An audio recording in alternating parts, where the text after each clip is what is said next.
Viewer discretion is advised because these are some graphic moments when cave diving went wrong. More than 1,000 years ago, the Timbisha Shoshone tribe wandered into the Mojave Desert and chose to live there. This harsh, scorching land, stretching across California and Nevada, seemed like an unlikely place to settle, yet they made it their home. Over time, they adapted to the environment, creating a thriving community. Even today, about 300 of their descendants continue to live in the area. Within this vast desert lies an unusual and haunting feature. Near the California-Nevada border is a peculiar geological site surrounded by desolate, dry land. From above, it appears as a small crack in the rock, but up close, it transforms into a deep and eerie chasm.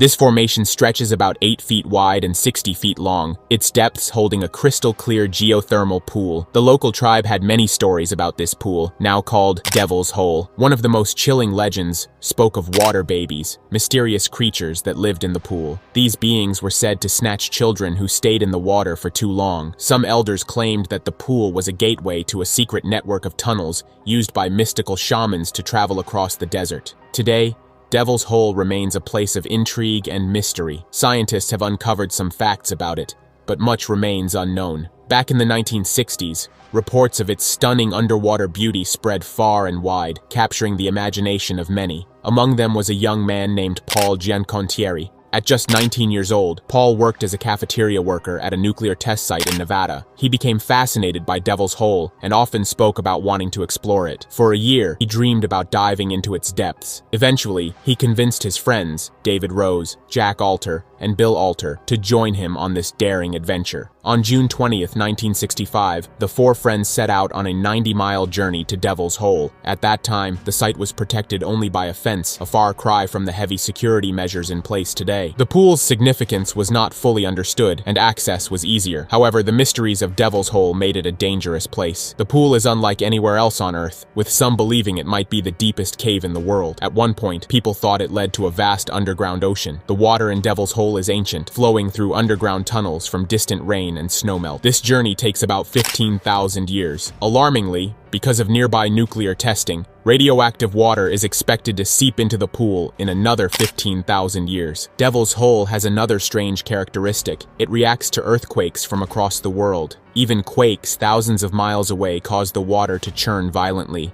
as if the Earth itself were stirring its depths. Scientists have no explanation for this phenomenon, adding another layer of mystery to the site. One of the main reasons Devil's Hole is so protected today is because of a tiny fish called the Devil's Hole pupfish. These bright blue creatures, barely an inch long, exist nowhere else on Earth. Experts believe they have lived in the pool for at least 20,000 years. They survive by feeding on algae that grow in the shallow limestone entrance. To protect these rare fish, President Harry Truman added the surrounding land to Death Valley National Park in 1952. In the early 1960s, a professional diver named Jim Houts received special permission to explore Devil's Hole. He conducted several dives and created the most detailed map of its underwater layout. His findings revealed a hidden world beneath the surface. At around 100 feet deep, the pool narrows into a tight space called the funnel. Beyond this, it opens into a vast chamber known as a Crease Chasm. This underwater room is enormous, measuring 300 feet in length and 40 feet in width.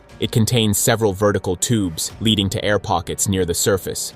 The floor of the chamber dips into a deep, narrow hole that descends further into the unknown. As the hole narrows, a powerful downward current develops, pulling anything nearby deeper and deeper. This underwater labyrinth is both mesmerizing and deadly. Its beauty draws people in, but its dangers are ever present. Many who have attempted to explore its depths have faced dire consequences, as Devil's Hole is not forgiving to those who underestimate its peril. Jim had been one of the few to explore the eerie depths of Devil's Hole, but even he could not find its true bottom. His detailed accounts of the shimmering, colorful rock walls of the underwater chambers fascinated many, including Paul. For Paul, the vivid descriptions painted by Jim were a siren's call. Though Paul was not a professional diver, his curiosity and excitement pushed him to plan a dive into the mysterious abyss. The plan, if it could be called that, was simple. Go there and figure things out as they went. They tossed old air tanks, masks, snorkels, and flashlights into the car. It was far from a professional setup. On the evening of June 20th, Paul and his friends, David, Bill, and Jack, set out for Devil's Hole. They parked along a lonely stretch of Devil's Hole Road as darkness settled over the desert.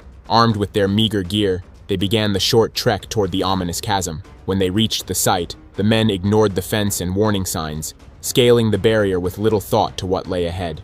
The shimmering pool awaited them, its surface calm, but hiding unknown dangers beneath. Paul, David, and Bill stripped down to their bathing suits, eager to plunge into the crystal-clear water. Jack, however, decided to stay on the surface and keep watch. His friends teased him lightly before descending into the water, the anticipation of adventure masking the dangers lurking below. The flashlights cut through the water as the three explorers marveled at the eerie beauty surrounding them. Without sunlight to illuminate the walls, the colors were muted but still breathtaking under the beams of light. As they explored, Bill noticed his air tank was depleting faster than expected. Gesturing urgently to Paul and David, he signaled his need to return to the surface. The trio began their ascent together. Bill and David resurfaced just after midnight, excitement etched on their faces as they recounted their underwater experience to Jack. However, their joy quickly turned to concern when they realized Paul had not followed them back. The surface of the pool was eerily still, with no bubbles or light to indicate his location. At first, they hoped Paul had decided to explore a little longer, but unease grew with each passing moment. Deciding to act, David and Bill descended again into the depths. The water grew darker as they swam down, anxiety building with every kick. There was no sign of Paul, no bubbles, no light, only silence, and the oppressive blackness of the unknown. When they reached the 175-foot mark, Bill's air supply became dangerously low. He made the split-second decision to ascend without signaling David. The rush to the surface was frantic, his heart pounding as he broke through the water. On the surface, Bill's eyes met Jack's, and the shared look between them was heavy with fear. Something had gone terribly wrong. Bill clambered out of the water, his breathing ragged as they waited for David to reappear. Minutes stretched into what felt like hours, but David never resurfaced. The stillness of the pool seemed to mock their desperation. Panic surged through them as they realized both of their friends were missing. Bill and Jack raced back to their car, their minds spinning with dread. They sped down the dark desert road toward Las Vegas, the empty landscape around them amplifying their growing fear. Before dawn on June 21st, a rescue team arrived at Devil's Hole. The group included sheriff's deputies, park rangers, and a professional diver. That diver was Jim, the very man whose stories had inspired Paul's ill-fated dive. The weight of responsibility settled on Jim's shoulders as he prepared to search for the missing men. Organizing his team, he assigned roles and prepared them for the dangerous descent. As the divers entered the water, the families of Paul and David began to arrive at the site. The atmosphere was heavy with grief and worry, the hope of finding their loved ones alive fading with each passing moment. The water that had once seemed so alluring now felt cold and merciless, a predator guarding its secrets. The divers combed through the depths, their flashlights slicing through the inky blackness. The eerie quiet of Devil's Hole was punctuated only by the sound of their breathing through the tanks. Despite their best efforts, no sign of Paul or David was found. The labyrinth of underwater tunnels seemed endless, a maze designed to swallow anyone daring enough to enter. As hours turned into days, the search continued. The unforgiving environment of Devil's Hole revealed nothing but its haunting beauty. Paul and David's families clung to the slim chance of a miracle, their hope dwindling with each fruitless dive. Eventually, the search was called off, and the abyss claimed its victims without a trace. The tragedy left a mark on all who were involved. The allure of Devil's Hole, with its mysterious depths and mesmerizing walls, had turned into a nightmare. It was a stark reminder of the dangers hidden within its beauty, a warning to those who might be tempted to follow in Paul and David's footsteps. The pool remained as it always had, silent, enigmatic, and deadly. David had recently married Paul's sister,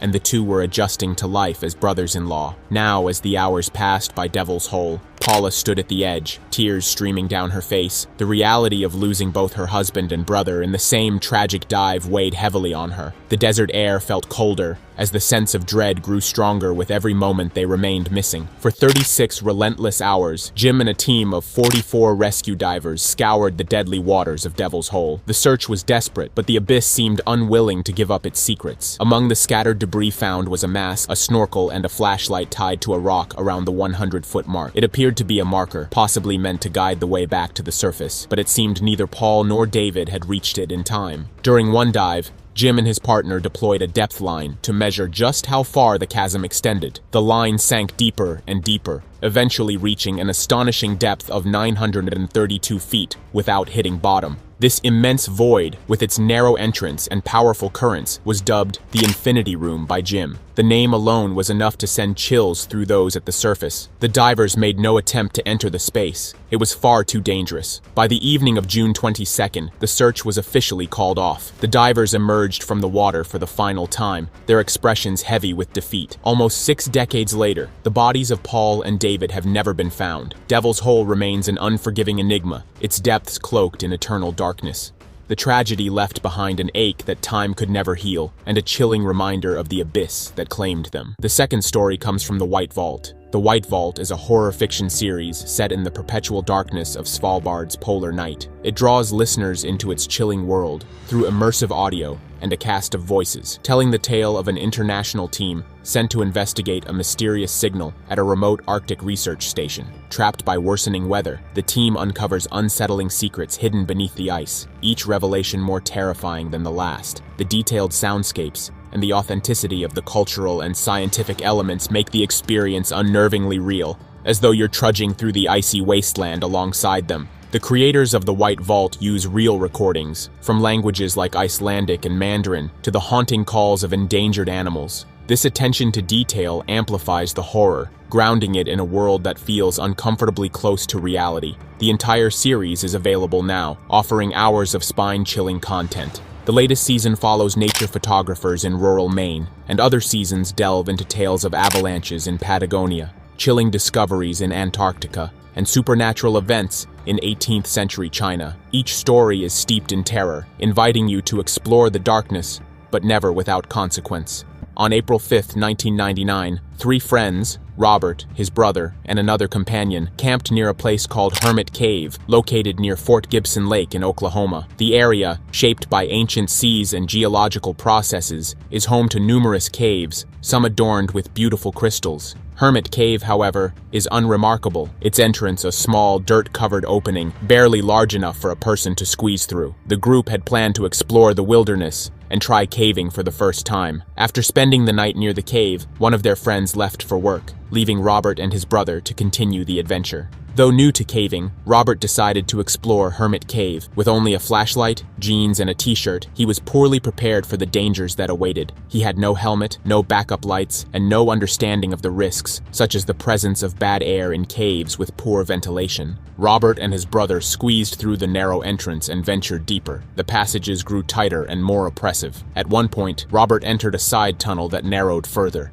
He pushed forward, crawling deeper into the darkness. 50 feet became 100, and the space became so confined that even taking a full breath was difficult. At 150 feet in, he encountered the smallest passage yet, a tight restriction that angled downward before opening into a wider space. Determined, Robert attempted to squeeze through. With his arms pinned to his sides, he pushed forward, the rock pressing against his chest and back. The mud beneath him clung to his skin as he struggled to move. Suddenly, he stopped. He was wedged in the passage, unable to go forward or back. The narrow tunnel held him in an unforgiving grip, his face pressed close to the wet, suffocating floor. His brother tried to pull him free but could not reach him or gain enough leverage to help. With no other options, his brother left to find help, leaving Robert trapped and alone in the cold, silent dark. Rescue teams arrived hours later, guided by Robert's brother to the cave's entrance. They faced immediate challenges. The narrowness of the tunnel forced them to widen it by removing rocks and dirt. The air quality inside the cave was so poor that fresh air had to be pumped in continuously. Even the thinnest paramedics struggled to breathe as they crawled toward Robert. The oppressive weight of the rock and the lack of oxygen made every movement a battle. Hours ticked by as rescuers worked tirelessly. The confined space made progress agonizingly slow. The deeper they went, the more they understood the difficulty of reaching Robert, let alone freeing him. Time stretched on, and the oppressive atmosphere of the cave weighed heavily on everyone involved. Finally, at 3 p.m., 5 hours after Robert became trapped, rescuers reached him. But it was too late. Robert was lifeless, his body face down in the mud. The cause of death was likely suffocation, either from the poor air quality or the sheer exhaustion of holding himself up in such a precarious position. Removing Robert's body was a grim and painstaking task. The cave's narrow passages resisted every effort, prolonging the ordeal. Eventually, they succeeded, but the tragedy left its mark on all who were there. Hermit Cave became a somber reminder of the dangers lurking beneath the surface What began as an adventurous exploration turned into a nightmare. The cave, silent and dark, had claimed another life. The memory of that day lingers, a stark warning about the risks of venturing unprepared into the unknown. The third story is about a cave that dwells underneath the tallest mountain in Canada. The tallest and most imposing mountain in the Canadian Rockies is Mount Robson, standing at nearly 13,000 feet, or 4,000 meters. It dominates the skyline, demanding attention with its towering peaks and sheer cliffs. Just a few miles to the east lies Trio Mountain, a much smaller and less striking sibling, but looks can be deceiving, and Trio Mountain hides something far more impressive within its rocky core.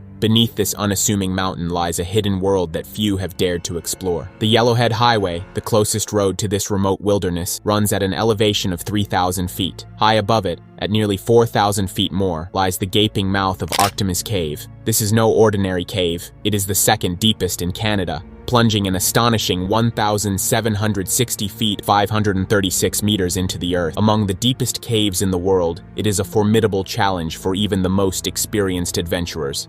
Its massive size is matched only by the difficulty of reaching it. The journey requires a grueling 20-kilometer hike through dense forests and rugged terrain, a trek so demanding that it typically takes several days to complete. For those with the means, flying in by helicopter is an option, but it is prohibitively expensive for most. The cave's remoteness and depth make it an alluring, yet dangerous destination. Descending into Arctomys Cave is no simple feat. The entrance leads to a series of treacherous sections, the first of which is ominously named the Endless Climb. This stretch is a nightmare of steep, vertical shafts and narrow passages, some of which are drenched in freezing runoff from the surrounding mountains and glaciers. Cavers must rappel down sheer rock faces, their gear slick with icy water as the cave tests their resolve and skill. On October 17, 1991, 4 men prepared for a daring expedition into Arctomys Cave. Rick Black, Chris Zimmerman, Hugo Mulick, and Ron Lassell were seasoned cavers and Mount Robson Provincial Park Rangers. That afternoon, a helicopter dropped them near the cave entrance, and they quickly set up a base camp. Splitting into pairs, Rick and Chris entered the cave first, with Ron and Hugo following 3 hours later. The plan was to reunite deeper inside the cave. The men navigated the labyrinthine tunnels, descending further into the Earth's bowels. By 11:30 that night, they had reached a depth of approximately 1,300 feet, arriving at a section ominously called the Refresher. This 29-foot vertical drop is less intimidating in size than other parts of the cave, but it is made perilous by a freezing waterfall cascading down the shaft. The icy water soaks cavers to the bone, chilling them as they rappel down and climb back up. Despite the challenges, the group pressed on. As Rick prepared to descend the Refresher, he secured the rope to what he believed was solid bedrock, but appearances can be deceiving. The anchor point was, in fact, an unstable 400-kilogram boulder. When Rick placed his weight on the rope, the boulder shifted and broke free. It hurtled down, crushing Rick's pelvis and rendering him unconscious. The others rushed to his side, finding him alive, but gravely injured. His slurred speech and intense pain suggested severe internal damage, likely a broken pelvis. The group faced an agonizing decision. Rick's injuries made it impossible for him to move on his own, and attempting to carry him risked causing further harm. With no proper stretcher and limited medical supplies, they had to split up. Chris stayed behind to care for Rick, while Hugo and Ron began the arduous journey to seek help. Their task was daunting. Without a way to contact the helicopter pilot or emergency services, they had to climb out of the cave, then trek 20 kilometers through dense forest to the highway to flag down assistance. Exiting the cave was an ordeal in itself, taking nearly 5 hours. Once outside, Hugo and Ron faced a grueling all-night hike through the wilderness. By the time they reached the highway, 14 hours had passed since they had left Rick and Chris. Exhausted and desperate, they flagged down help, setting in motion a massive rescue operation. Back in the cave, Chris did his best to keep Rick warm in the freezing conditions. The temperature at that depth was bone-chilling, and the 2 men huddled together in pitch darkness, their headlamps turned off to conserve battery power. The sound of rushing water filled the void as they shivered and waited for rescue. Time dragged on, and their situation grew increasingly dire. The rescue effort mobilized quickly. On the afternoon of October 18th, the Royal Canadian Mounted Police and the provincial government coordinated an extensive operation. Planes flew in rescuers with caving expertise from Vancouver Island, while volunteers from across the country drove to the site to offer assistance. By the morning of October 19th, nearly 36 hours after the accident, the first rescuers arrived at the cave entrance by helicopter. A makeshift headquarters with tents was established in the valley below. and teams began the challenging task of reaching Rick. Meanwhile, inside the cave, Rick's condition worsened. Hypothermia loomed as a deadly threat, and Chris, though uninjured, was deteriorating alongside him. Rick urged Chris to leave and save himself, knowing that staying together could mean death for both of them. Reluctantly, Chris agreed. Gathering his strength, he set off to find help, promising to return. As Chris climbed toward the surface, he encountered the first group of rescuers. Providing them with critical information about Rick's condition, he continued his ascent. When Chris finally emerged from the cave, he was immediately treated for hypothermia and airlifted to a hospital. The rescuers pressed on, carrying medical supplies, heating pads, and dry clothing as they descended toward Rick. Tragically, they arrived too late. Rick had succumbed to his injuries shortly before their arrival. The news devastated the rescue team, many of whom knew Rick personally. Tears flowed freely as the reality of the loss set in. The operation shifted from rescue to recovery. It took 2 more days for teams of 10 to carry Rick's body out of the cave. An autopsy revealed the extent of his injuries, which included catastrophic damage to major organs. The coroner determined that even with immediate medical attention, Rick's injuries were unsurvivable. His fate was sealed the moment the boulder fell. The rescue mission at Arctomys cave remains the most extensive in Canadian history. It stands as a stark reminder of the unforgiving nature of caving and the courage of those who risk their lives to explore the unknown. Hiking through the mountains and a path change changed everything. This hiker had everything planned out. But what went wrong? You'll find out. Did his family find him after a 2-week search? Well, they did, but you won't believe that gruesome state they found him in. If the viewer is a crier, then I advise you pull your tissues close, cause this story will scare you, and it will also touch the deepest part of your heart. On the afternoon of August 2nd, 1998, Mike Turner, a 48-year-old hiker standing at 6.6, paused during his trek up a mountain. He sipped water from his bottle while standing among trees, 11,000 feet above sea level in the Fitzpatrick Wilderness of Wyoming. This area was remote and stunning, with 13,000-foot snow-covered peaks, glaciers, and lush green meadows full of flowers, animals, and streams. The beauty of this untouched land felt almost otherworldly, as though carved by nature itself for those brave enough to endure its ruggedness. The Fitzpatrick Wilderness was not a place for casual explorers. It demanded skill and endurance, drawing only the most experienced hikers like Mike. But Mike was no ordinary hiker. He loved adventure and pushed beyond marked trails into the untamed wilderness. His skill in navigating uncharted territory with just a map and compass set him apart. For most people, wandering off trail would be reckless, but for Mike, it was second nature.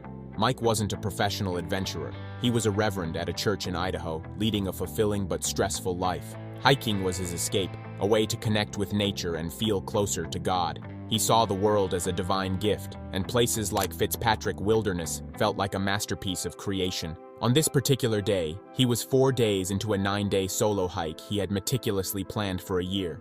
It was a 60-mile route through some of the wildest terrain, and he had mapped every step. Before setting out, Mike had shared his route with his wife, who was also a serious hiker. He gave her a detailed map and arranged to meet her at the end of his journey on the 9th day. But as Mike stood on the mountainside, sipping water, he knew his plan had changed. His deviation from the route was necessary, and only he knew about it. Cell phones in 1998 were primitive, so communication was impossible. Let me explain why.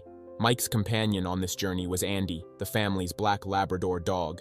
Andy loved hiking, but the rough terrain had taken a toll on him. Walking at high altitudes over jagged ice had left his paws raw and sore. By the 4th day, Andy was struggling to keep up, whimpering in pain. Normally he was energetic, but the dog now lagged behind. Mike realized the planned route, which involved more icy terrain, was too much for Andy. To help his loyal companion, Mike decided to take a different path. This new route would avoid the icy mountains, but would take longer, delaying his arrival at the meeting point by at least a day. Mike had prepared for such contingencies, packing extra supplies for an extended journey. Though risky to venture off an already remote trail with no way to notify anyone, Mike felt confident he could handle it. After sipping his water, Mike poured some into a bowl for Andy. The dog's tail wagged as he drank, lifting Mike's spirits. Seeing Andy happier reaffirmed Mike's decision to change the route. Andy suddenly stopped and lifted his head, his ears standing tall. Something was wrong. The dog's eyes focused on the trees, and without a moment's hesitation, Andy ran into the woods, disappearing from Mike's view. Mike knew he had to follow. After all, this was an unfamiliar place, and the risks of being alone were high. If Andy got into trouble, Mike would be in danger too. Understand that Mike already changed his path. Running into the woods now could mean that he could easily lose this new path and go missing, but he was confident. Mike grabbed the water bowl and rushed after his dog. He chased Andy through thick trees and rough terrain, trying to stay focused. Soon, Mike broke through the trees and found himself in a large clearing. In front of him lay a vast spread of boulders, as large as cars, scattered across the mountainside.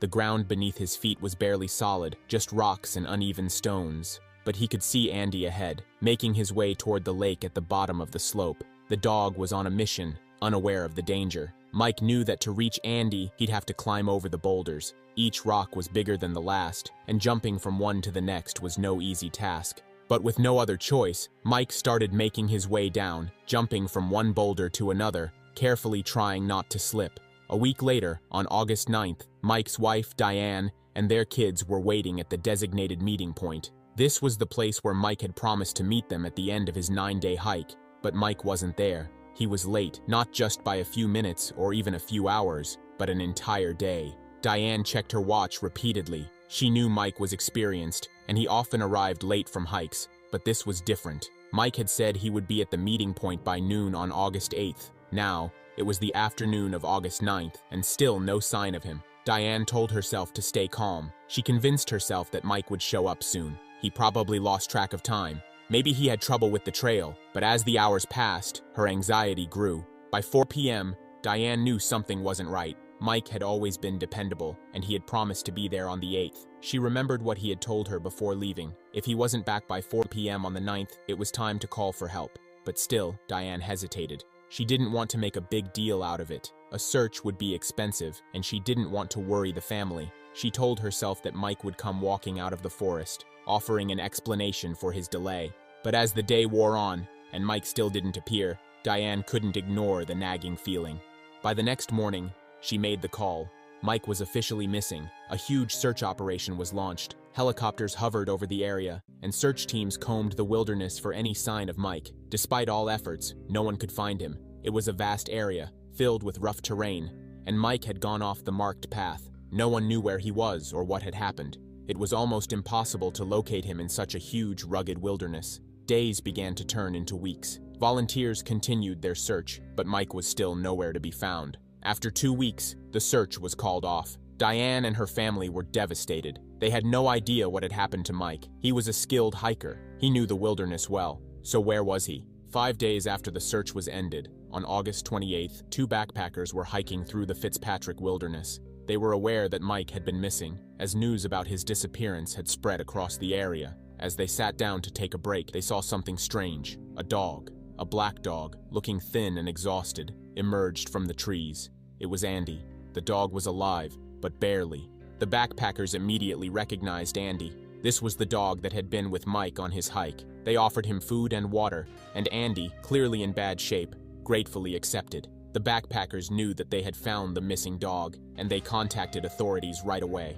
Diane was notified that Andy had been found. A wave of hope rushed over her. If Andy was alive, then maybe Mike was too. Andy might lead them to him. Mike was an experienced survivalist. If anyone could survive out there, it was him. A new search began. This time, the plan was to follow Andy. With the backpackers and some volunteers, they let Andy guide them back into the wilderness. Maybe the dog could lead them to his owner. As they moved deeper into the wilderness, the hope of finding Mike alive surged through the group. They followed Andy through the thick trees and rough terrain. The dog was clearly tired, but still moving forward. He seemed to know where he was going. Now at that time, another random guy, a backpacker, was hiking through the southeast part of the Fitzpatrick wilderness, far from where Andy the dog had run off. Let's call him Random Guy. Random Guy wasn't looking for Mike Turner, but he knew Mike was missing because he had seen the flyers about it. Mike had gone missing, and everyone had been looking for him, but Random Guy was just on his own hike. As he started his journey into the wilderness, he noticed a flyer at the trailhead with Mike's picture on it. It showed Mike with his dog, Andy, and the message that Mike was missing. Random Guy didn't think much of it at first. He was focused on his own adventure. It was a few days later when he hiked deeper into the wild that he found himself reaching a dense cluster of trees, 11,000 feet up on the mountain. He walked through the trees and emerged into an incredible scene. In front of him was a massive boulder field. sloping down to a lake. The view almost took his breath away, but it wasn't the landscape that grabbed his attention. Across the boulder field, on a rock in the distance, Random Guy noticed a man sitting.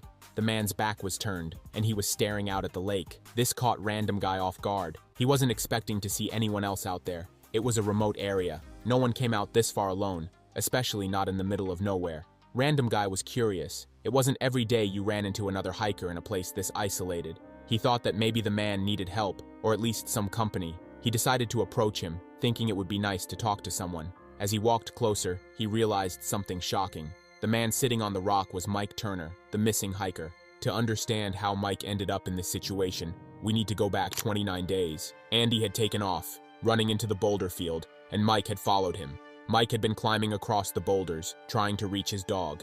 At first, everything was going fine. He was hopping from one boulder to the next, calling Andy to stay put, and everything seemed normal. But then, Mike reached a large boulder that was more unstable than the rest. When he jumped onto it, it wobbled beneath him. In a panic, Mike tried to jump to the next boulder, but he missed. He hit the face of the next boulder and slipped, falling down into a small gap between the rocks. What happened next was something Mike could never have predicted. The unstable boulder that he had just jumped off didn't stop moving. It rolled forward and crashed into the next boulder. In that split second, Mike's mind raced. He thought it was his final breath, but the rocks had a little space in it, like an oval shape going into the rock, so it didn't crush him, it only trapped his leg. The boulders were massive, weighing around 800 pounds each. Mike was stuck. Luckily, he wasn't injured. His legs weren't broken, and he wasn't badly hurt, but he couldn't move. The boulders had pinned him down, locking his legs in place. Mike couldn't get out of this trap. It wasn't the worst injury, but it was still a serious problem. He couldn't free himself. He knew that if he didn't get help, he would be in trouble. Mike immediately tried to do whatever he could to free himself. He took off his backpack and tried using his gear to push the boulders off his legs. He used his camera tripod, his stove, and whatever tools he had. For hours he worked, hoping that just a little movement would be enough to free his feet. But nothing worked. The boulders wouldn't budge. He was stuck, and he realized it. After 2 hours of trying, Mike knew he wasn't going to be able to move the boulders. He needed help, and he was completely alone. His dog, Andy, was still somewhere out there, but couldn't help. Mike didn't panic. Instead, he took a deep breath and started thinking. The only way he would get out of here was if someone came to rescue him. But how long would that take? Would anyone find him in time? With no other option, Mike pulled out his journal. He had brought it along to document his journey, his thoughts, and his connection with God. It was his way of reflecting on his hike. Now, his journal became a lifeline. He began writing down everything that had happened, what had led him to the boulder field, how he got stuck, and what he was feeling.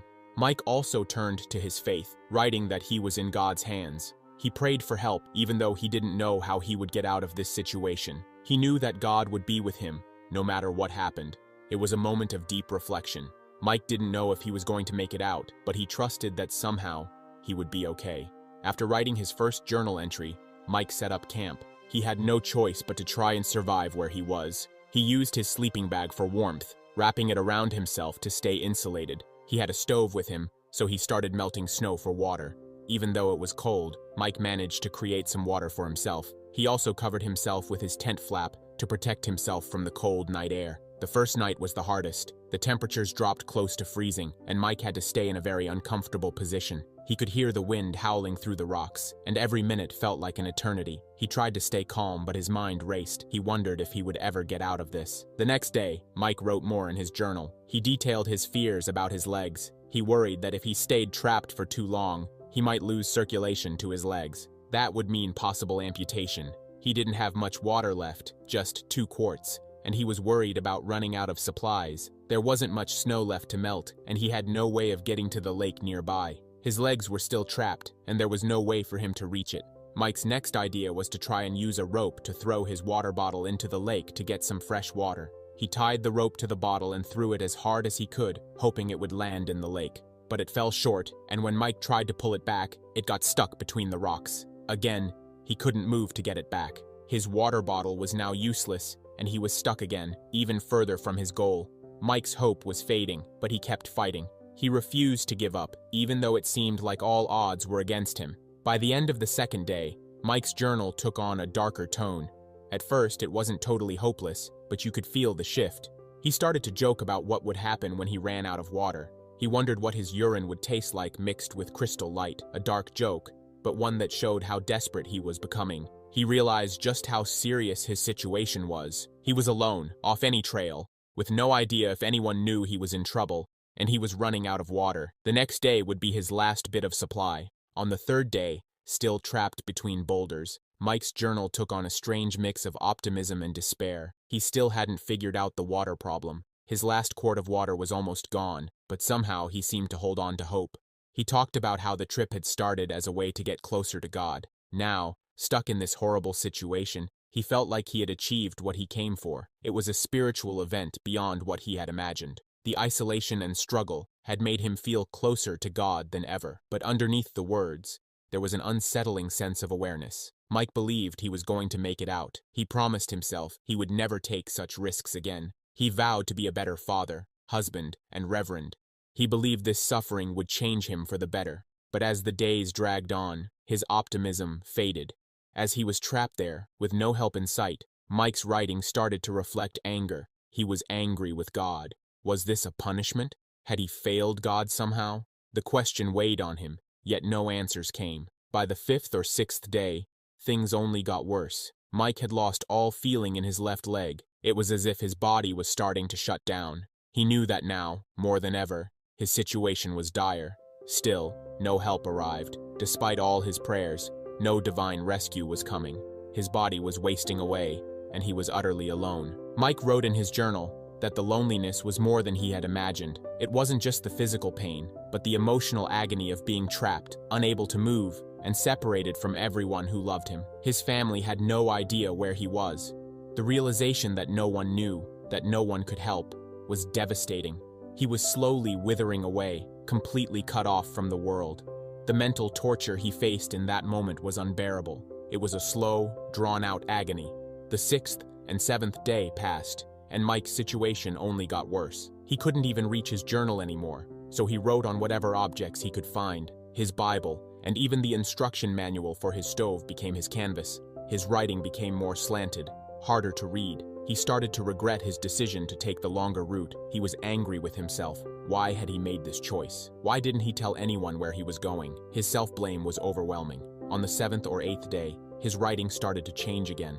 The pain and desperation were evident in every word. His physical state was deteriorating fast. He was barely able to hold a pen, and his words became a blurry mess. He talked about his family, his kids. By this point, Mike must have known that he wasn't going to make it. His thoughts drifted to them constantly, imagining their lives without him. He had to face the fact that he would never see them again. In some of his last journal entries, Mike's tone softened. He turned back to God, asking for peace. He no longer questioned God's plan. He was ready to die, though his love for his family remained. He wrote that he was ready to go, but he missed his family so much. The last entry was nearly impossible to read. His body was breaking down. He could barely write. But what could still be made out was his final message. Love, Dad. Mike knew his time was near. In one last act of love and remembrance, he took off his wedding ring and placed it on a nearby rock. He knew that once he died, his body would decay, and the ring would eventually be lost in the rocks below. He wanted his family to have it. It was his final gesture for them.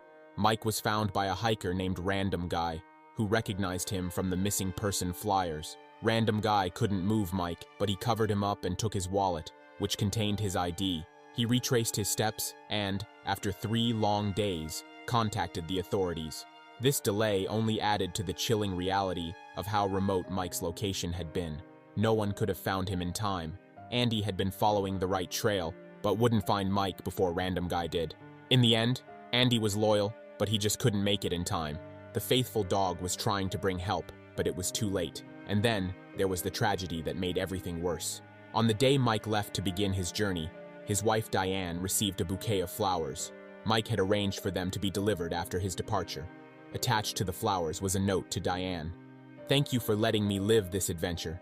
Know that wherever I am and whatever I'm doing, I'm thinking of you." It was his last message to her, a final goodbye that she would never truly understand until it was too late.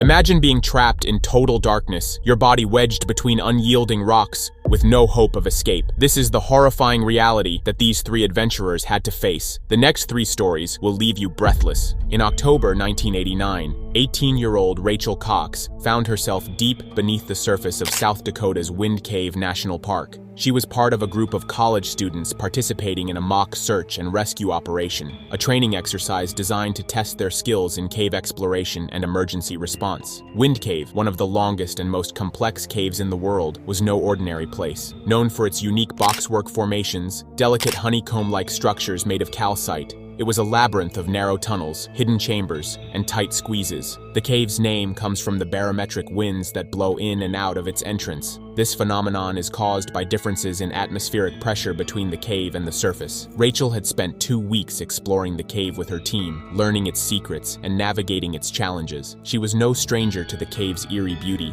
but nothing could have prepared her for the nightmare that was about to unfold. The exercise began like any other. The students were split into teams, tasked with finding their instructors, who were hiding in different parts of the cave. Rachel's team was making good progress, their headlamps cutting through the eerie blackness as they navigated the cave's winding passages. Then, Rachel thought she heard her instructor laughing from a nearby passage. Convinced they were close, she and a teammate decided to investigate. They left their backpacks behind, a decision that would prove to be a critical mistake. They crawled through a narrow tunnel, following the sound, but when they reached the spot, the instructor was not there. Frustrated, Rachel's teammate criticized her decision and headed back to rejoin the group. Rachel, annoyed but determined, paused briefly before preparing to follow. That is when her lamp went out. In the pitch-black silence, Rachel cursed herself for not noticing her lamp was low on fuel. Following her training, she decided to stay put and wait for help. But as the minutes turned into hours, her patience began to wear thin. The darkness was oppressive, the silence deafening. She felt the walls closing in around her, the cold, rough surfaces a constant reminder of her isolation. Desperate to escape, Rachel considered crawling back through the tunnel she had come from. She felt for the opening, squeezed through, and found herself in the wrong passage. She was even more lost than before. Rachel had no food,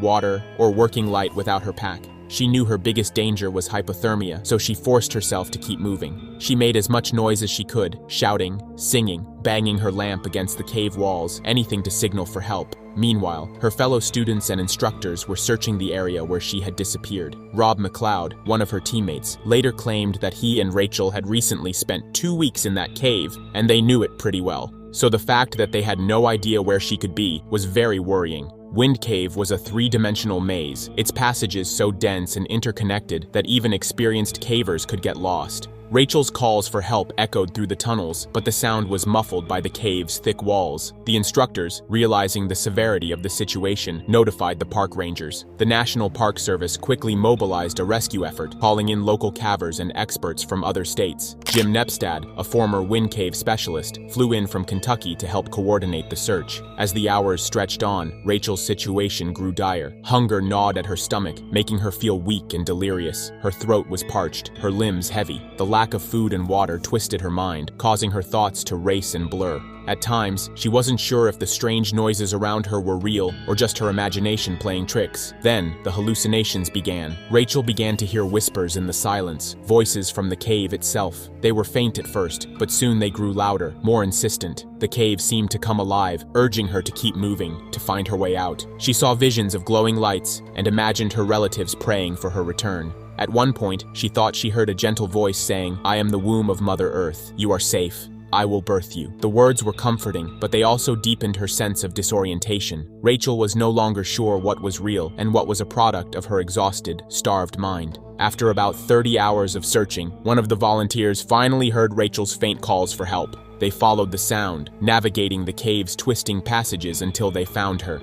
Rachel, disoriented and delirious, saw a light approaching and a man with a beard. "Are you God?" she asked, her voice barely a whisper. The rescuer smiled gently. "No, Rachel, I'm here to take you home." It took another 2 hours to pull Rachel out of the cave. She was weak, dehydrated, and mildly hypothermic, but she had no serious injuries. After a night in the hospital, she was reunited with her father, who had flown in to see her. Rachel's ordeal left her with more than just physical scars. She was overwhelmed by shame for the mistakes she had made and the resources that had been spent searching for her. For years, she believed being trapped in the cave was the most traumatic thing she would ever face. But her story is also one of resilience. Despite the darkness, the fear, and the hallucinations, Rachel never gave up. She fought to survive, using every ounce of strength and determination to beat the odds and make it out alive. Now in our next story, let's find out if our next cave explorer was able to survive Mother Nature. It was a quiet day in April 1995 when Thomas Edward Benning, a man with an insatiable thirst for adventure, entered Black Cave in Arizona. He had explored this cave several times before, always drawn to its winding passages and hidden secrets. But this time, he went alone. No helmet, no backup plan, just an electric miner's lamp and his sense of direction. The cave felt familiar as he stepped inside. The first room was spacious, its walls glistening with moisture. But instead of sticking to the usual path, Thomas felt an inexplicable pull toward a side passage. It was darker, narrower, and far less traveled. Curiosity got the better of him, and he ventured in. The first hour, everything seemed manageable. He crawled through tight spaces, climbed over jagged rocks, and squeezed through narrow gaps. As the minutes turned into hours, Thomas began to realize something was wrong. The passage he had taken was not leading him back to the entrance. Instead, it was spiraling deeper into the cave's maze-like depths. Panic set in as he tried to retrace his steps. The walls of the cave seemed to close in around him, their shadows playing tricks on his mind. His miner's lamp, his only source of light, began to flicker. He shook it, hoping it was just a loose connection. But the light grew dimmer with each passing second. Then, without warning, the lamp went out. Thomas was plunged into total darkness, the kind of darkness that swallows sound, space, and time. He fumbled in his pockets, searching for anything that could help. His fingers closed around a small matchbook. With trembling hands, he struck a match. The tiny flame barely illuminated the rocks around him, but it was enough to give him a sliver of hope. He used the matches sparingly, lighting one at a time to guide his way, but matches don't last long. After the final one burned out, Thomas was left in complete darkness once again. Desperation took hold as he crawled forward, feeling the walls for any sign of an exit. To mark his path, he left behind small objects, his shoe insole, a torn trash bag, and strips of his clothing. These were his breadcrumbs, his only hope of finding his way back. But the cave was relentless. Its passages twisted and turned, leading him further into its depths. Hours turned into days. Thomas was exhausted, starving, and dehydrated. His body ached from the constant crawling and climbing. His mind began to play tricks on him, conjuring images of light and sound that weren't there. But he couldn't give up. Somewhere, he told himself, there had to be a way out. That's when he found the fissure. It was a narrow crack in the rock, barely 4 feet deep, and just wide enough to squeeze through. To Thomas, it looked like a possible escape route. Maybe it led to an open area. Maybe it would take him back toward the entrance. With the last of his strength, he lowered himself into the gap, but the cave had other plans. As soon as his hips dropped past the narrowest point, he realized his mistake. The sharp rock walls pressed against him from both sides, holding him in place. He tried to shift his weight, but the rough stone dug into his skin, making movement impossible. He pushed against the walls with his hands, but his body wouldn't budge. Thomas was trapped. He thrashed and kicked, but each movement only drove him deeper into the crevice. His arms, weak from hours of crawling, had no strength left to free him. His legs were pinned, his body locked in place by the unyielding rock. Even if he called for help, his voice was too weak to carry through the dense, empty space. No one could hear him. He was completely alone. Hours turned into days. Thomas's breathing grew shallow, his body weakening from dehydration and exhaustion. The cave, once a place of fascination, had become his tomb. The darkness was absolute, the silence deafening. His mind drifted between reality and delirium, clinging to the faint hope that someone, somewhere, would find him. But no one knew where he was. Thomas had not told anyone exactly which cave he was exploring that day.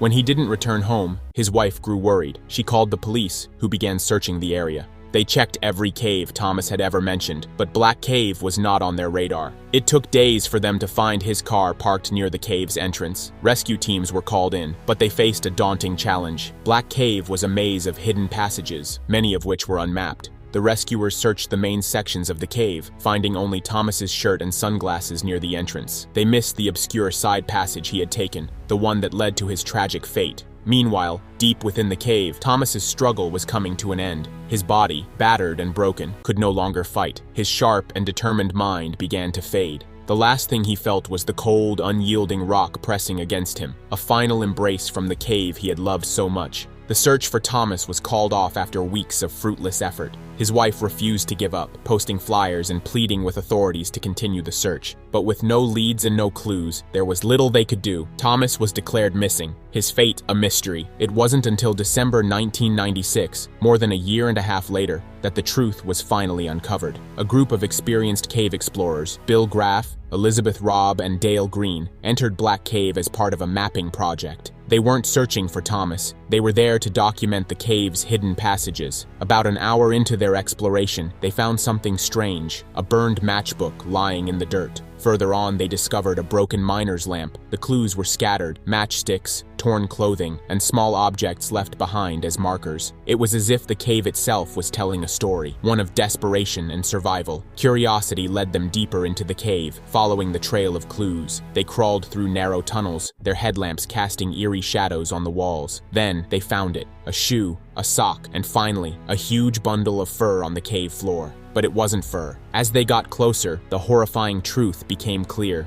They had found Thomas Edward Benning. His body, preserved by the cave's cool, damp environment, was still wedged in the narrow fissure where he had died. The rescuers were stunned. They had heard about Thomas's disappearance, but never imagined they would be the ones to find him. The scene was haunting. Deep scratches marred the rock walls, evidence of Thomas's desperate struggle to free himself. His wallet, still in his pocket, confirmed his identity. The cavers photographed the scene, collected the keys they found for identification, and placed reflective markers to guide others back to the body. They immediately reported their discovery to the sheriff. Days later, a recovery operation began. People familiar with the cave's tight spaces were called in to assist. After several difficult trips into the cave, they managed to recover Thomas's body. It had been nearly 20 months since Thomas had entered Black Cave. 20 months of darkness, isolation, and uncertainty for his family. If only the rescuers had known the cave's secrets. If only they had called in explorers familiar with its hidden passages, perhaps Thomas could have been found alive. Black Cave kept its secrets well.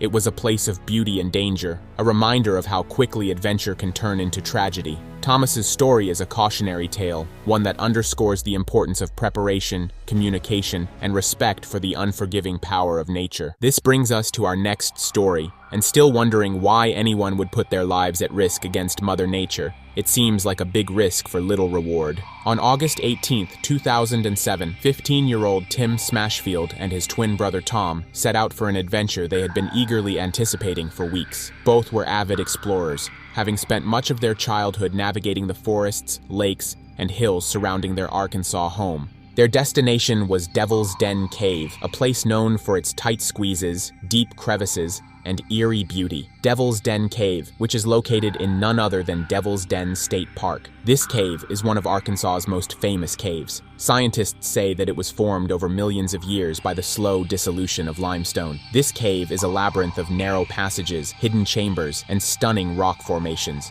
It's a place that has fascinated explorers for decades, but it's also one that demands respect. The cave's tight spaces and unpredictable terrain have claimed their share of victims over the years, a fact that Tim and Tom were well aware of, but the brothers were no strangers to adventure. They had grown up exploring the rugged landscapes of the Ozarks, honing their skills in navigation, climbing, and problem-solving.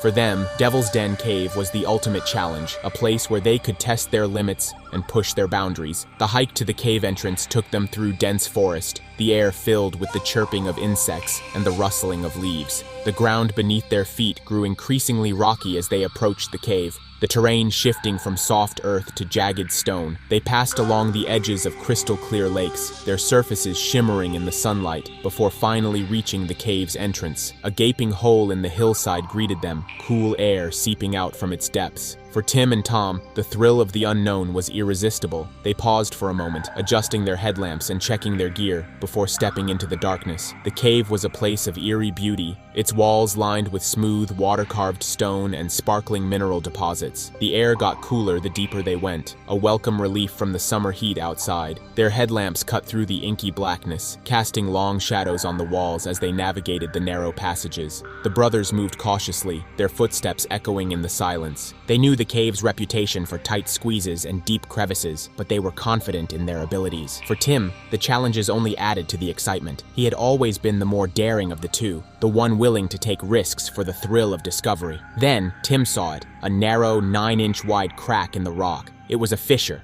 barely large enough for a person to squeeze through. The walls of the crack were smooth and wet, their surfaces glistening in the light of Tim's headlamp. Tom hesitated, suggesting they stick to the easier sections of the cave. But Tim's curiosity got the better of him. Ignoring his brother's caution, Tim squeezed into the crevice. The walls pressed against his body, forcing him to twist and contort as he inched deeper. The crack was about 20 feet long and 15 feet high, a tight, claustrophobic space that tested even Tim's adventurous spirit. Then, disaster struck. Tim's foot hit a fragile patch of rock at the bottom of the crevice. With no warning, it slipped. His left leg became jammed in the narrow space, wedged tightly between two unforgiving rock faces. His other leg, already resting on the slick walls, gave way as well, causing him to stretch awkwardly. He was pinned, his body torn between the crushing weight of the rock and the agonizing stretch of his trapped leg. Panic surged through him. He called out for Tom, his voice strained and desperate. Tom, hearing his brother's cries, rushed to the top of the fissure. He crouched down, trying to get a better look, but the narrow gap made it impossible for him to reach Tim. He could see his brother's face, twisted in pain, but there was nothing he could do to help. Realizing the gravity of the situation, Tom made a split-second decision. He bolted out of the cave, sprinting through the forest toward the park's visitor center. The hike that had taken them an hour to complete was now a race against time. Tom pushed himself to the limit, his legs burning as he navigated the rocky terrain. He stumbled and fell several times, but he didn't stop. He couldn't. By 5:30 in the afternoon, Tom reached the visitor center, breathless and frantic. The park rangers, Jeremy Bruce and Tim Scott, immediately sprang into action. They grabbed their rescue gear, ropes, webbing, and medical supplies, and followed Tom back to the cave. The sun was beginning to dip lower in the sky as they arrived at the cave entrance. Bruce and Scott quickly assessed the situation, preparing themselves mentally for what they might encounter in the tight, dark passageways. When they reached the crevice, they realized the situation was far more complex than they had hoped. Tim was deep in the crack, his voice echoing faintly up through the rock. The narrow passage made it difficult even to see him clearly, and the angle of his body made rescue efforts nearly impossible. The rangers tried using tubular webbing to pull Tim free, instructing him to tie it around his torso. But the narrow crevice and the awkward angle of his body made it impossible to lift him with brute force alone. Tim cried out in pain as the pressure on his trapped leg became too much.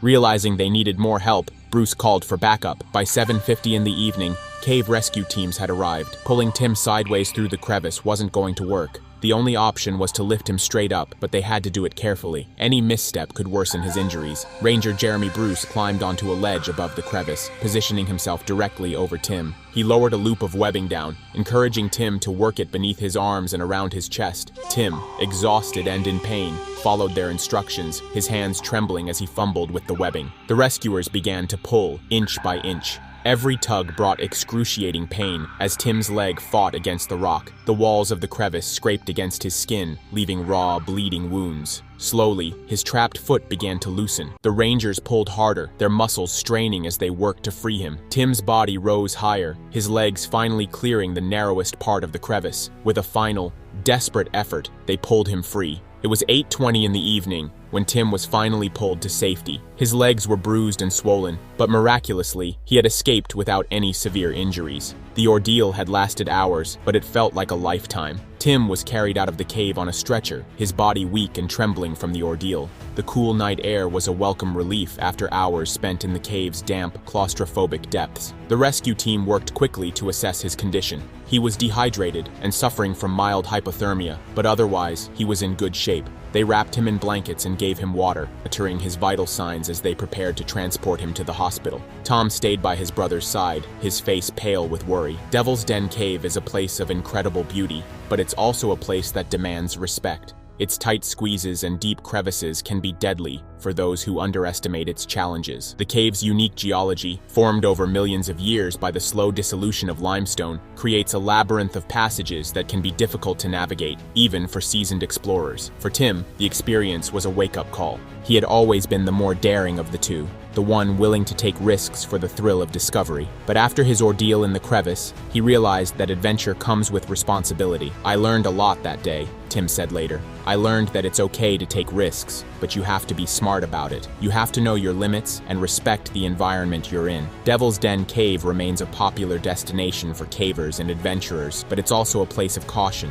The park has implemented stricter safety measures in recent years, including mandatory permits and guided tours for those who want to explore the cave's depths. Wang Yuan and Wang Tao were no strangers to the deep and dark world of diving. Over the years, they have dived into some of the most dangerous underwater caves, leaving behind many unforgettable adventures. But the Judon Caves in China have a way to give back like a magnet. The cave's vast chambers and winding tunnels proved to be a challenge for them, and each dive surprised them more than the previous one. Despite conquering some of the world's most famous caves, the couple felt something special about Judon. It is not only the beauty that amazes, but also the challenges. So, after a series of successful but standard dives, they decided to go ahead. Their new goal is to break the human depth record and see how far they can go with Judon. They put on their gear, check their scuba gear, and take a deep dive. They knew it was going to be bad, but what's a trip without a little risk? And they enter the darkness, ready to test the limits of their abilities in a world that is very daring. On April 18, 2014, they plunged deeper into Judon Cave than ever before, confident that their preparation and experience would keep them safe. However, what began as a thrilling adventure quickly turned into a fight for survival. The deeper they descended, the more treacherous the cave became, its icy waters and shifting pressures taking a toll on both divers. What was meant to be a record-breaking dive transformed into a desperate struggle to escape. Little did they know, the beauty of Judon's depths would soon be overshadowed by a life-threatening disaster neither of them could have anticipated. Judon Cave, situated in China's Guangxi Zhuang region, is famous for its maze of underwater tunnels and intricate rock formations. This natural marvel has attracted explorers from across the globe, lured by its beauty and mystery. Located in the remote Duan County, an area with a modest population by Chinese standards, the cave has two main entrances, the north and south. Each leads to different sections of the cave, offering divers unique challenges. Yuan and Tao, highly experienced in their craft, were already familiar with these entrances, having each performed about 15 dives through the north entry alone. With over 400 dives to his name, Yuan held more experience than Tao, who had a commendable 200 dives under his belt. Yet this dive would push them both to their limits. Their goal was to reach depths far beyond what they had ever ventured, descending to a record-breaking 525 feet, 160 meters, beneath the surface. This depth was well beyond the 400 feet they had previously reached, and would demand immense skill, planning, and caution. Their objective wasn't just to go deep, they planned to extend the existing guide rope by an additional 33 feet, 10 meters, a feat that would involve leaving the main rope temporarily, a move fraught with risk in the dark, cold abyss. In cave diving, maintaining contact with the guide rope is crucial. The rope serves as a diver's lifeline, leading them back to safety in case visibility drops or if they lose their bearings. Losing sight of it, especially in the dim, eerie surroundings of an underwater cave, can disorient even the most skilled divers. The underwater terrain of Judon Cave can be deceiving, with many sections that look deceptively similar. It's easy to get lost, particularly if sediment clouds the water, reducing visibility even further. Knowing this, Yuan and Tao prepared meticulously for months, checking every detail of their dive plan and recalculating every variable to ensure a safe descent. One key aspect of their preparation was their breathing gas mixture. At depths as extreme as they were attempting, breathing regular air isn't an option. But as divers descend, the pressure increases, and the nitrogen in their blood becomes dangerous beyond a depth of 100 feet. At that point, the nitrogen can create a narcotic effect similar to intoxication, a dangerous impairment in a high-risk environment like cave diving. To combat this, experienced divers like Yuan and Tao breathe gas mixtures with less nitrogen, replacing it with a combination of other gases to maintain mental clarity. For extremely deep dives, such as the one they were planning, nitrogen isn't the only danger. Oxygen, which is safe to breathe up to moderate depths, can also become toxic at around 217 feet, 66 meters. Beyond this depth, the divers planned to introduce helium into their breathing mixture to reduce both nitrogen and oxygen levels. The result was a finely tuned custom gas mix that would allow them to function clearly at these record-breaking depths. The day of the dive arrived, and excitement filled the air as the two friends geared up at the north entrance of Juden Cave. They checked their equipment carefully, making sure each component was secure and in perfect working condition. Entering the chilly waters, they began their descent, slowly navigating the cave's twisting pathways and dark corridors. Their lights illuminated the intricate rock formations around them, which looked both majestic and haunting in the dim underwater haze. Gradually, they descended deeper, sticking close to the guide rope that stretched into the darkness ahead. As they passed the 400-foot mark, their previous record, they felt a mixture of exhilaration and caution. The weight of the water above pressed on them, making every movement feel slower and more deliberate. Their breathing was steady and controlled. Each inhale and exhale was measured to conserve gas. Everything seemed to be going according to plan as they approached the 525-foot mark, the depth where the guide rope ended. Here, Yuan and Tao prepared to extend the rope, a step that required them to release their grip on their lifeline temporarily. It was a move they'd rehearsed mentally countless times, but in the eerie silence of the cave, it was different. As they worked, the silence was broken by a subtle but ominous sound, a disturbance in the water. Visibility, already limited, began to diminish further as silt from the cave floor started to cloud the water around them. In an instant, their surroundings turned from an eerie, controlled environment into a chaotic blur. With the silt obscuring their vision, they struggled to see the guide rope, their once stable lifeline now lost in the murky darkness. Panic surged as they frantically searched for the rope, each second bringing a mounting sense of dread. Disoriented and surrounded by darkness, they realized how quickly things could go wrong in this unforgiving environment. Their training had prepared them for many challenges, but the reality of losing their way in an underwater cave at such depths was overwhelming. Every shadow seemed to morph into something sinister, every movement a reminder of how far they were from safety. At that moment, every decision counted. They knew that one wrong move could lead to tragedy. Desperation mingled with their instinct to survive as they fought to regain control and locate the guide rope. The minutes felt like hours as they swam in circles, trying to orient themselves in the silt-clouded water. Each breath drained their limited gas supply, reminding them that time was not on their side. The silence of the cave, once calming, now felt suffocating, amplifying their isolation in the depths. They were alone, cut off from the world, facing the silent, pressing weight of the water above them.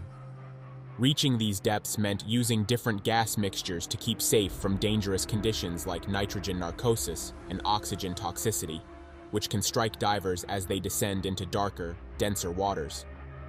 Divers often switch tanks with special gas mixtures as they go deeper, avoiding the deadly effects of standard air at those extreme pressures. About a month before Yuan and Tao's dive, a renowned French cave diver, Pascal Bernabé, had extended the guide rope in Juden Cave's north entry to a depth of 525 feet.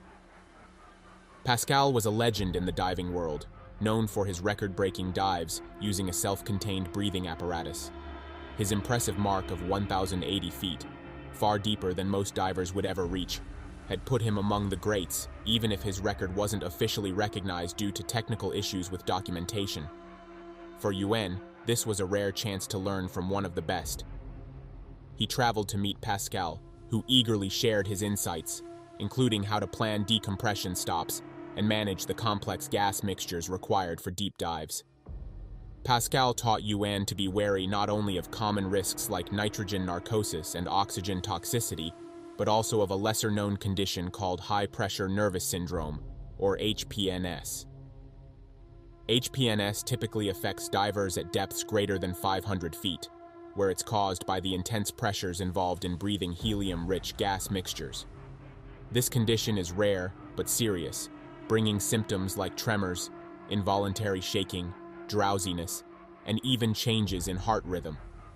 It's complicated by the fact that helium is essential at such depths to counteract nitrogen narcosis and oxygen toxicity, meaning that a miscalculation in the gas mixture could have dangerous effects.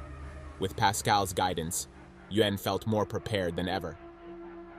He planned a practice dive for himself in the clear waters of the Philippines, aiming to reach nearly 500 feet. Although Tao couldn't join him due to work commitments, Yuan went alone to test the waters, pushing his limits in a safe environment. The dive went smoothly, and he returned to China ready to finalize the plan with Tao for their big day in Juden Cave. On April 17th, just a day before the dive, Yuan, Tao, and a support diver named Zhou Pei arrived at Juden Cave.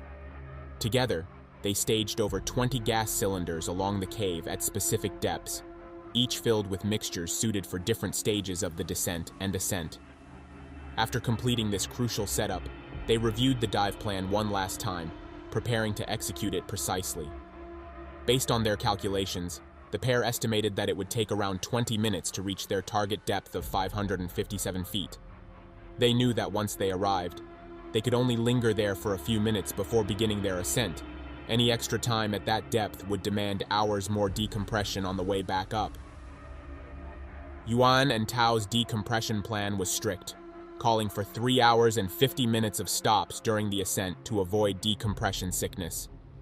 They meticulously calculated the gas volumes needed for this time frame, knowing that even a single extra minute at depth could throw off their calculations, risking their lives. While setting up the cylinders, they also noticed visibility in Juden Cave was unusually poor. Recent rains had stirred up silt, reducing visibility to just about 6.5 feet. In winter, visibility can be as far as 50 feet, but that day they could barely see in front of them. Nevertheless, the divers assessed the situation, confident in their familiarity with the cave and its guide rope. The wide passages would help them navigate despite the murky waters, so they decided to proceed as planned. The following day, the two friends stood at the cave's edge, ready for the record-breaking dive. Pei remained close to the surface as a safety measure, prepared to assist if needed. Yuan and Tao checked their equipment one last time, exchanged a final nod, and slid beneath the water.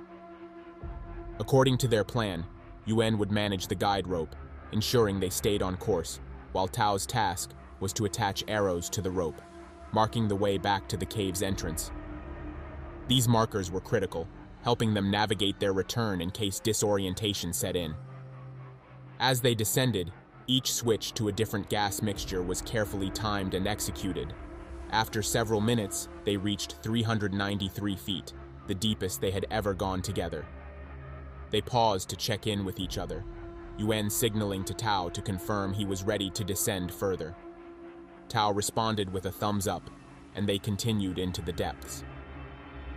Around 538 feet, Yuan suddenly began to feel a wave of dizziness. It was a sensation he hadn't anticipated. They had meticulously calculated their gas mixtures to avoid such symptoms.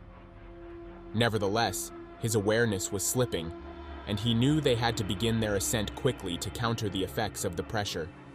They were only about 13 feet past the guide rope, but with visibility at only 6.5 feet, even finding their way back to the main rope became a daunting task. Yuan gripped the extension of the guide rope they'd brought and attempted to lead them back to the original guide rope's position. Yuan and Tao were diving deeper and deeper into Juden Cave when suddenly Yuan's breath hitched. The guide rope was gone. He looked over at Tao, and they both instantly understood they were in serious trouble. With visibility so low, they couldn't see much around them, so they began carefully feeling along the cave's sides, praying they'd find the rope again. Miraculously, after what felt like an eternity of groping in the dark, they stumbled upon it in the narrow tunnel. Relief washed over them, an indescribable wave of hope in a situation so bleak. But just as they caught their breath, a new crisis surfaced. Experienced divers, like Yuan and Tao, are careful with their gas supply, following what's called the rule of thirds. They use a third of their air to go in, a third to come out, and reserve the last third for emergencies. But emergencies have a way of accelerating breathing rates, depleting air far faster than planned. By the time they reconnected with the guide rope, Yuan's cylinder for that particular stage of decompression was nearly empty. With no other choice, he switched back to his main tank, filled with surface air. It seemed all right at first, but soon, at around 393 feet, he felt an involuntary tremor ripple through his body. He was running out of time. They desperately needed to reach their next set of tanks, still over 150 feet above them.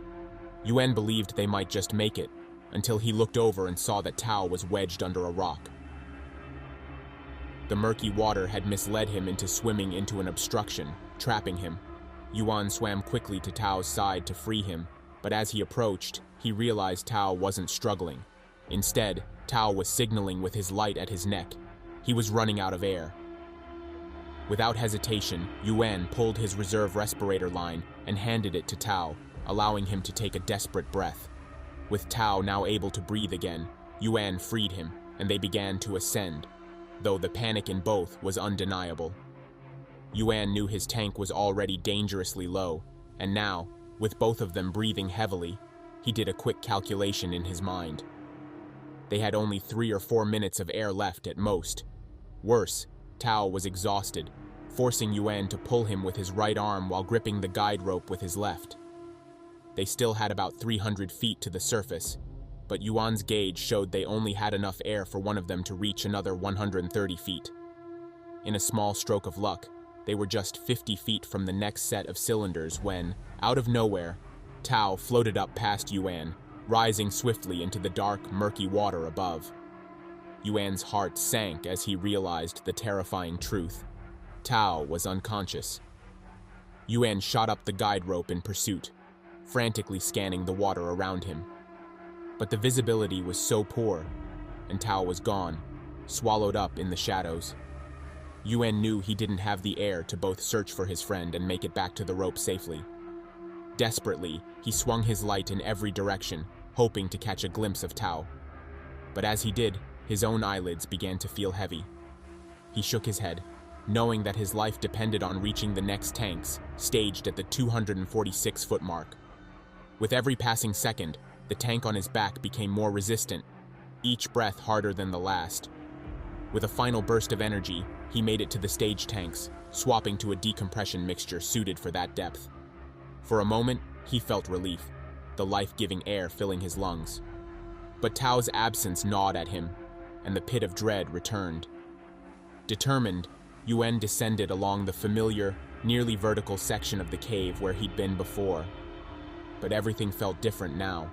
His own condition was worsening rapidly, and the tank he had switched to was one he'd already partially used on the way in, meaning it was far from full. He continued to search, but his pressure gauge warned him that time was running out. Forced to ascend to the 187-foot level, Yuan grabbed the next stage tank, aware that the gas mixture inside wasn't ideal for going deeper. Desperation overrode caution as he made one last attempt to search for Tao. Yuan descended again, back toward the 300-foot mark, his heart sinking with each passing second as he came to grips with the reality of his situation.